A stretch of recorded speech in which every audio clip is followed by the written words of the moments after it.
Alrighty, so today in this video we are going to expand upon that idea in the last video of slope, and we're going to apply it to actually graphing lines. So today we're going to graph lines in slope-intercept form. So slope-intercept form you may know as y equals mx plus b, or using our function notation f of x equals mx plus b. And it's called slope-intercept form because it's giving you both the slope and your y-intercept. Both of those values will be given to you in this form. The slope is your m value.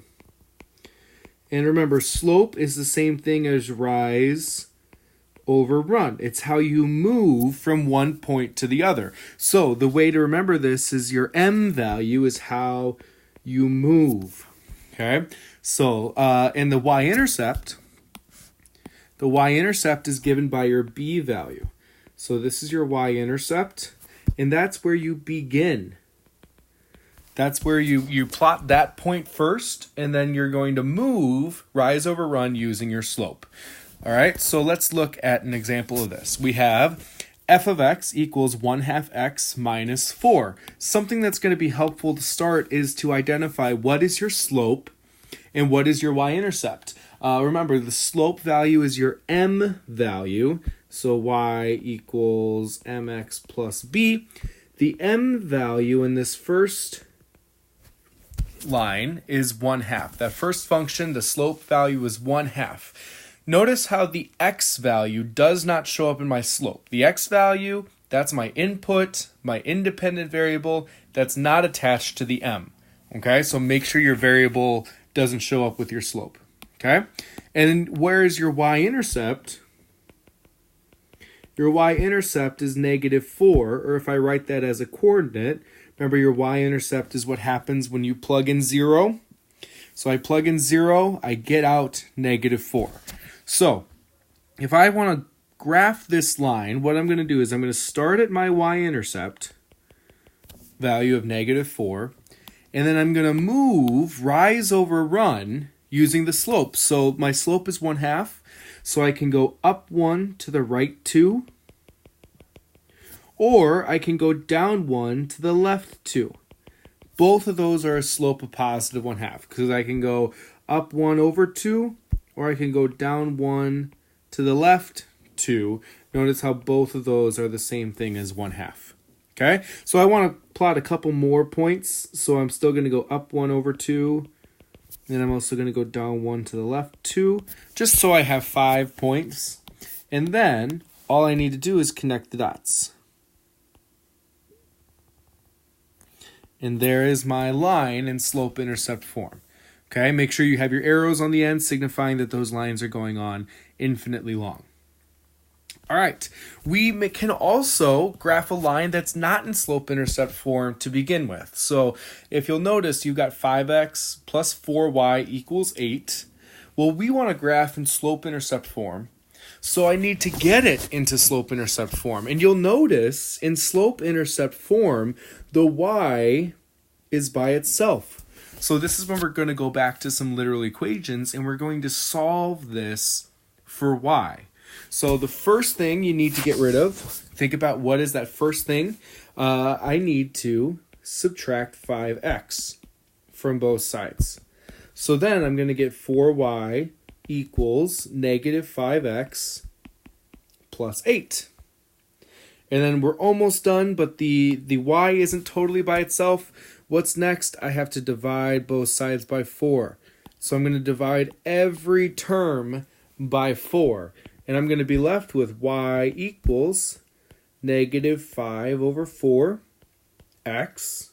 And then 8 divided by 4, what's 8 divided by 4? It's going to give me 2. So I had to solve for y to get the y by itself so that I could get this in slope-intercept form. My slope value is -5/4. My y-intercept, that value is 2. Or if you write that as a coordinate, just so you can plot that correctly, that's going to be 0, 2. All right, so start with your y-intercept and then apply the slope to it. So I'm going to go from this point, I'm going to go down down 5, 1, 2, 3, 4, 5. I'm going to go to the right 4, 1, 2, 3, 4. I also want to do a point to the left of my y-intercept, so I'm going to go up 5, 1, 2, 3, 4, 5, and to the left 4, 1, 2, 3, 4. Okay, and then plot a couple more points if you can. Looks like in that second quadrant, it's going to be off the grid, off the graph. So I'm going to go down to the fourth quadrant. From this point, I'm going to go down 1, 2, 3, 4, 5. To the right, 1, 2, 3, 4. I'm going to be able to plot one more point there. And then all I need to do, connect the dots. And there you have that line graphed in the coordinate plane. Okay, so you want to make sure you get it into slope-intercept form, y equals mx plus b. Correctly identify your slope value and your y-intercept value. Plot those points, or plot the y-intercept, and then move rise over run using the slope. All right, try the next two on your own.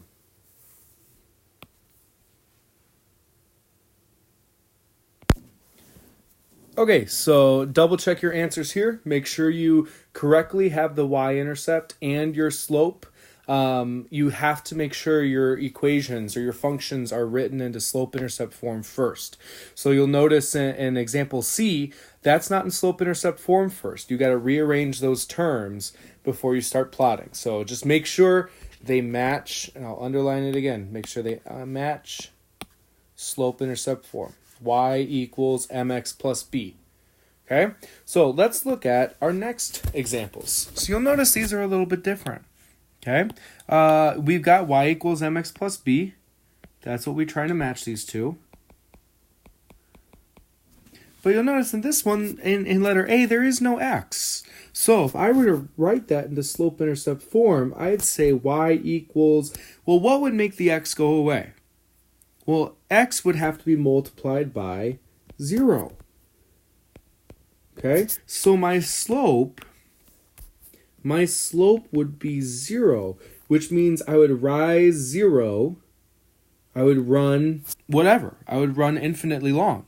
So the y-intercept value, the y-intercept is -7. So I can start there, 0, -7. I can plot that y-intercept point. But then here, how do I move? Well, I have to move 0. So it means I can't rise or run, or I can't rise at all, but I definitely can run. So I'm just going to pick points that have a y value of -7. And if I connect those dots there, I am going to just say pick any point with a y value of -7. So what that's going to look like is pick any x, and no matter what x you pick, the y value is going to be -7. So you'll see that's a horizontal line. Okay? And we'll summarize that on our next page. But if y equals a number, that's going to look like a horizontal line through that number. Now, let's check out B. Here we have x equals 4. The y is gone, which means there can't be a y-intercept.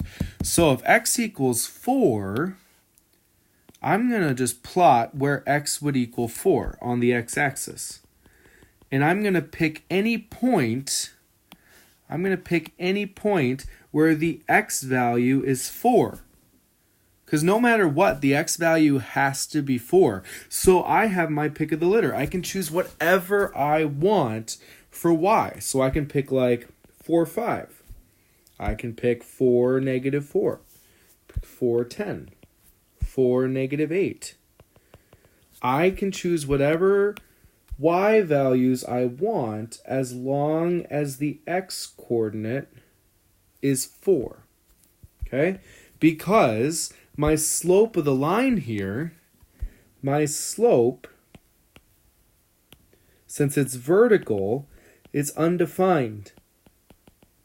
Because I can I can rise as much as I want, but my run is 0. So this is rise divided by 0. And if I divide by 0, that's undefined. So my slope on that line is undefined. And my y-intercept, well, there is none. My y-intercept, there's none. It's never going to cross the y-axis because no matter where I'm at, the x value has to be 4 on that line. Okay? So you'll notice that if you see x equals a number, that's going to be a vertical line. And that will be on our summary page on the next slide. So go ahead and try C. Ask yourself, is that going to be a horizontal or a vertical line? All right, so check that out. The first thing you need to do is you need to solve for y, and then you just graph y equals 5, which is going to be the horizontal line through 5. So let's summarize all that we've been talking about with slope and slope-intercept form. Well, if you have a line that's increasing, so it's going up. Like if you were a person on this line and you were walking on this line, you would be going uphill. Okay? If you have that, you're going to have a positive slope, positive m value. If you have a decreasing line, so if you're going downhill, if you're a person on this, you're going downhill as you're reading from left to right. Okay? You're going to have a negative slope.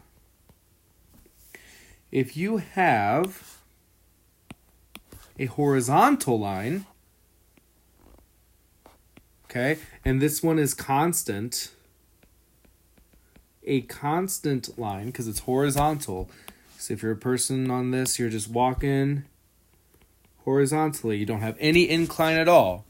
Okay, that is going to be y equals a number.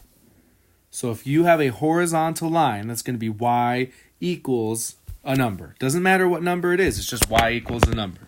Okay? Because your slope will be 0. So I'm going to actually go erase that. 0 slope. You're going to have a 0 slope, and that will result in a horizontal line. And the last type of line that we're going to be dealing with is a vertical line. A vertical line. So if you're a person, you can't even walk on that line because you have an undefined slope. And if you ever, and that's always going to look like x equals a number. So if x equals a number, if that's the equation of the line, that's going to be a vertical line.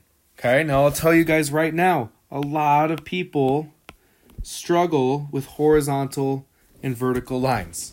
So just think about if it's y equals a number, that's going to have a y-intercept, so that has to be horizontal. If it's x equals a number, that's going to have an x-intercept, and so that has to be a vertical line. All right, so to wrap up this notes, go ahead and look at example 3. Which of those equations have a graph that's a vertical line? So use the 4 boxes above with the types of lines. Figure out which one will look like a vertical line. So wrap that up, and then we will wrap up this video. Alrighty, so you'll notice in all of them, what I did was I solved for y. And so y equals 14, well, that's going to be a horizontal line. And that's not what the question's asking. So that's out. Y equals negative 6x. Well, that would be a decreasing line because it's got a negative slope. The slope didn't go away. C, x equals 0. Well, there's my vertical line right there because it's x equals 0. So no matter what value I have for y, the x value is always going to be 0. And then just to wrap it up, in D, what you got to do is you solve for y. You get y equals x minus 3. Well, that's going to be a positive slope. So that's going to be an increasing line because it's a positive slope. So that's why that one doesn't work. Okay, so that's going to wrap up everything with slope-intercept form. Thank you for watching. If you have any questions, make sure you jot them down and you make sure you ask me, okay? Have a good one.